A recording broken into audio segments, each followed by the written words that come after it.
কি হ'লনো আজি ইমান চিন্তাত আছা যে নাই গছগিজোপা কটা নকটাক লৈ একো সিদ্ধান্তই অহা নাই নহয় হ'ব সেইটোকে ইমান চিন্তা কৰি থাকিব নালাগে হ'ব দে নকৰোঁ বাৰু নকৰিবা শুনা না নবৈ নহয় মিঠৈ কেইটামান বনাইছিলে তোমালৈ মই লৈ আহিছোঁ লোৱা নিজেতো বনাব নেজানোৱে আনি দিয়া যেন পাইছা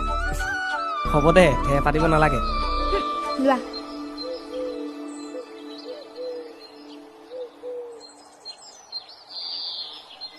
পকা মিঠু শুনা না আজি ন মই স্কুলত ল'ৰা এটা ভাল পাওঁ বুলি কৈছিলে এই বঢ়িয়া এয়া পাৰ্টি খুৱাইছ নেকি এই কিনো মানে তই পিছে কি ক'লি একো নকলো যা তইও ভাল পাওঁ বুলি কৈ থাকে সঁচা নেকি সঁচাকে কৈছো যা কৈ থাকে নিজৰহে আছে চাগে এগাল মান আছেতো কি তেতিয়াহ'লে মোক কেলে হেই পাগলী ধেমালি কৰিছো মই চাম নহয় কোনজনী